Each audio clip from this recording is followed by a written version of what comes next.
Suicide Note by Mitchell Heisman. This work is a computer-generated reading of Suicide Note by Mitchell Heisman. This work is free and licensed by Mitchell Heisman for copying and distribution under a Creative Commons Attribution Non-Commercial No Derivative Works 3.0 United States license. How the Anglo-Saxon defeat of 1066 has universalized into the prospective defeat of the entire biological human race. Oh, your images of greatness, wrote English historian Michael Wood, are still Norman. The Tower of London, Windsor Castle, Westminster Abbey, the great cathedrals, 1228. All of the first great English castles that survive in some form today were built by the Normans to maintain their military domination of the native Anglo-Saxons. The castles, those particular images of Norman greatness, were also images and symbols of Anglo-Saxon weakness. England's old, incumbent, Aboriginal Anglo-Saxon aristocracy was pushed aside by the fresh and vigorous violence of a new and technologically superior Norman civilization. The conqueror's technological superiority in war included the superior mobility of the Norman cavalry, a greater number of archers, and the ability to build formidable castles. 1229. The Normans of 1066 seemed to see themselves as the embodiments of the cutting edge of Western civilization, progressives of a pre-modern yet proto-modern kind. Norman technological superiority was nonetheless subordinate to their genius for genetically adaptive behavior. The Norman elite could consider themselves a genuine aristocracy, at the very least, in their sense that they were the best at realizing the maximal military political kin-selective strategy. The defeat at Hastings meant that the Anglo-Saxons would be inferior, at the very least, in the sense that they lost the struggle to realize the maximal kin-selective strategy represented by political dominance. But something changed between the 11th and the 17th century. The military viability of the castle came to an end with Puritan attacks on these old strongholds in the English Civil War. Oliver Cromwell succeeded in demolishing some of these symbols of Norman tyranny, which were now unable to stand up to innovations in military technology. These were the inchoate beginnings of modern democracy. The author of Democracy in America, Frenchman Alexis de Tocqueville, was descended from an old, aristocratic Norman family named Clairol, and may have had ancestors that fought under William the Conqueror at the Battle of Hastings, 1230. Despite his recognition of human inequalities,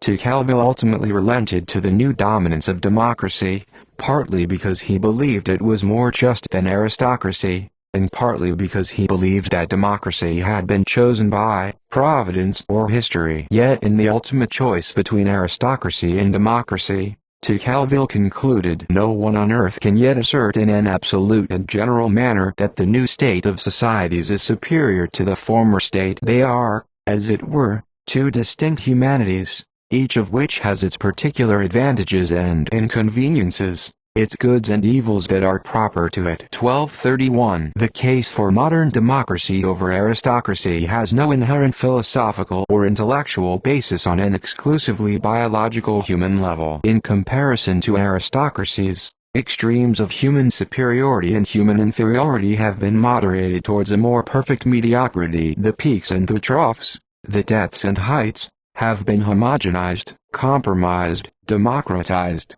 and Americanized. Democracies promoted less perfection and more production. Liberalism produced more general freedom of expression and less genuine independence of thought. Equality was less elevated, but more just. In democracies, genius becomes rarer and enlightenment more common. 1232. The American achievements tend to be victories of quantity over quality. It is the difference between the Guinness Book of World Records and Shakespeare. The American way of life culminates, not in high art, but in high technology. The historical changes that Tocqueville discerned were propelled by a transition from biological evolution to technological evolution. The decline of biological aristocracy signifies the belief that biology is no longer the best. Cultural economic technological evolution is increasingly displacing the supremacy of biology. Biological humans are beginning to lose their claim to being Earth's aristocracy. Humans are increasingly relinquishing relinquishing their claim to offer the rule of the best on Earth as machines inexorably outcompete their creators. Biological humans are becoming more equal to one another relative to the increasingly superior capabilities of machines. The realities of economic technological factors, along with the cultural influence of Christianity, have been rather successful in obscuring the biological basis of the Norman-Saxon conflict. Because the ethnic conflict between Normans and Saxons has been so deeply interwoven with the transition from biology to technology, it has been very easy to ignore biological factors altogether in a Marxist emphasis on class. Yet there are consequences in failing to understand that the socio-biological foundation of the Lockean idea that biology or race doesn't matter is the belief that the Norman-Saxon conflict doesn't matter. Sound foresight about the evolutionary future cannot be built upon ignorance of the evolutionary past. The legacy of Anglo-Saxon ethnocentrism in repressing the historical influence of the Norman conquest is threatening a rational understanding of the decline of the entire biological human race. Thoughtless, dogmatic adherence to the idea that biology does not matter is blinding humans into a situation where technology may overtake biology to a point where biology will really not matter. Yet the liberal democracies,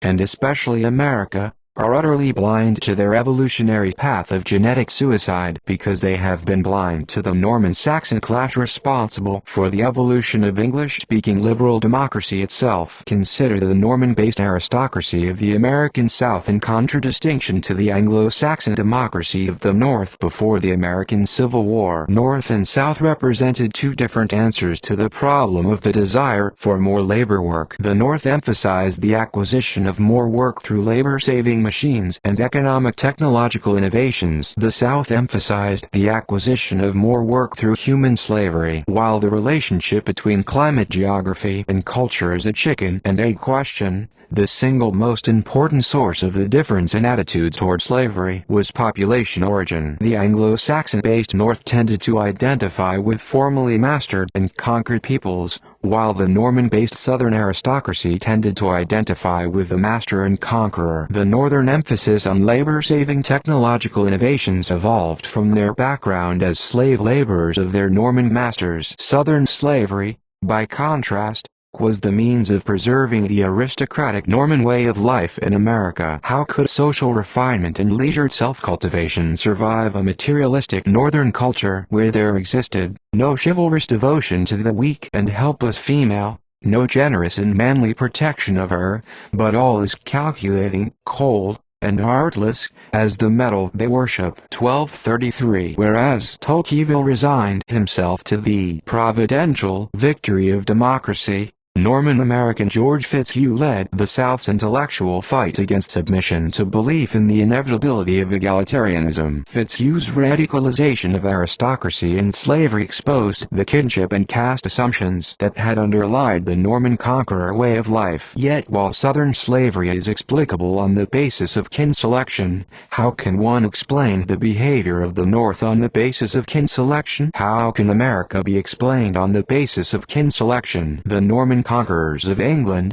along with their offshoots in the American South, could be considered a legitimate family aristocracy in the sense that they were superlative players at the Darwinistic game of genetic adaptation. They were best at keeping it in the family. This predatory kin-selective behavior is what the Anglo-Saxon Democrats revolted against. While this revolt was clearly in Anglo-Saxon kin-selective interest, the Southern aristocracy could only be destroyed decisively by freeing black slaves. The Normans, in other words, forced Anglo-Saxons under Lincoln the Conqueror to take the idea of equality seriously. So while Jeffersonian egalitarianism most specifically targeted Norman nepotism, it implicated the principle of kin selection in general. The attack on the nepotistic Norman aristocratic order meant that Anglo-Saxons were, in effect, discriminating against that maximal kin-selective strategy in general. The unfolding this logic of modern progress led to the negation of kin selection generally and the advance of genetically maladaptive behavior. The individualism and egalitarianism of America reversed the principles of hereditary political power. The greatest original focus of these principles was reversing the Norman conquest. The Norman conquest is a particular origin of liberal democracy's general tendency to attack extreme extreme forms of genetically adaptive behavior. Thus,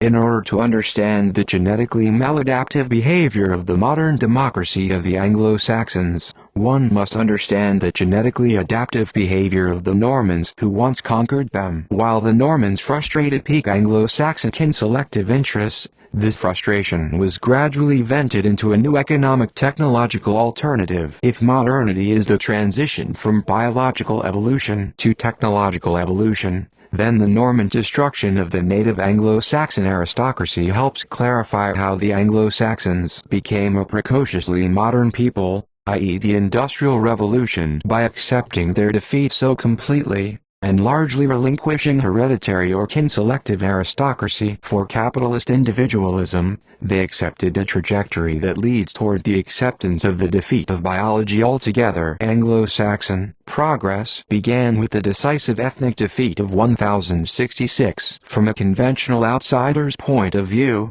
it was simply a change of management. However, from the standpoint of Anglo-Saxon ethnocentrism, it was the destruction of self-identification with biological aristocracy. The weakened and transmogrified Anglo-Saxon ethnocentrism that was contextually adaptive under original conditions of Norman domination became genetically maladaptive when the attack on Norman aristocracy was universalized as liberal democracy. One of the single greatest verification of the Norman-Saxon origins of liberal democracy is how the progress of its revolutionary egalitarian logic leads to the unfolding of new landmarks in genetically maladaptive behavior. Liberal progress corresponds to the progress of genetically maladaptive behavior, ending the tyranny of Norman selfish genes, universalized towards ending the tyranny of the selfish genes altogether. The defeat of Norman aristocracy by Anglo-Saxon democracy foreshadows an ultimate defeat of human biological aristocracy by economic technological development. The political is the decisive locus of control over biological evolution. The Anglo-Saxons adapted to the loss of socio-biological self-control inflicted by the Normans. The universalization of this condition is the total loss of control over biological evolution. Just as the Anglo-Saxons lost control over their own biological evolution, the West and all else were ultimately forced to lose political control over biological evolution. In this way, the universalization of the hereditary Anglo-Saxon defeat of 1066 is universalizing into the hereditary defeat of the entire biological race,